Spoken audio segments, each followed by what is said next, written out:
नदी का पानी रोकने से पाकिस्तान में पानी को लेकर वैसे ही त्राहिमाम मचा हुआ है, तो वहीं अब दूसरी तरफ भारत ने पाकिस्तान पर एक और वाटर स्ट्राइक का प्लान तैयार कर लिया है।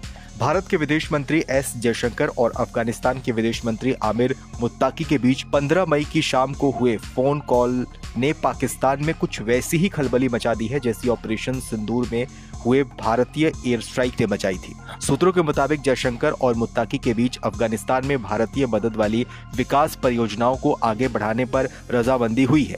इसमें लालंदर की वो शहतूत बांध परियोजना भी शामिल है जो काबुल नदी पर बनाई जानी है। दोनों देशों के बीच इसे लेकर समझौता तो फरवरी 2021 में हो गया था, लेकिन काबुल में हुए सत्ता बदल ने इस पर ब्रेक लगा दिया था। पहलगाम आतंकी हमले के बाद हुए भारतीय राजनयिक टीम के काबुल दौरे ने इस परियोजना की सुगबुगाहट को एक बार फिर से हवा दे दी है।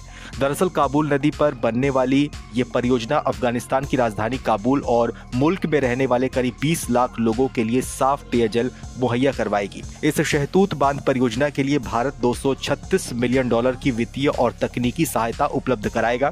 हालांकि इस बांध परियोजना से पाकिस्तान की मुसीबत और बढ़ने वाली है और आने वाले समय में पाकिस्तान के और भी कई हिस्से भयंकर पानी की किल्लत से जूझ सकते हैं। भारत जिस काबुल नदी पर बांध बनाने वाला है वो नदी हिंदू कुश पहाड़ों से निकलती है और पाकिस्तान के खैबर पख्तूनख्वा प्रांत में दाखिल होती है। इस बांध के बनते ही पाकिस्तान के सामने सबसे बड़ा और सीधा खतरा होगा उसके खैबर पख्तूनख्वा प्रांत के लिए पानी की जरूरतों को पूरा करना। काबुल नदी सिंधु जल बेसिन का हिस्सा है जो पाकिस्तान के लिए भी खासी अहम है।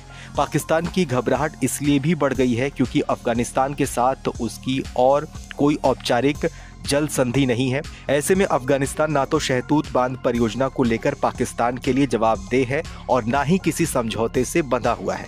पाकिस्तान की चिंताएं तब और बढ़ जाती हैं जब अफगानिस्तान की तालिबान सरकार ने कुना नदी पर एक और बड़े जल विद्युत बांध की घोषणा की है। करीब 480 किलोमीटर लंबी कुना नदी की हिंदू कुश पहाड़ियों से ये निकलती है और काबुल नदी में मिलने से पहले पाकिस्तान में ये प्रवेश करती है। काबुल और कुना नदियां भी सिंधु बेसिन का महत्वपूर्ण हिस्सा है। इन परियोजनाओं को फिर से शुरू करने के पीछे अब ये कहा जा रहा है कि तालिबान सरकार को देश का बुनियादी ढांचा मजबूत करने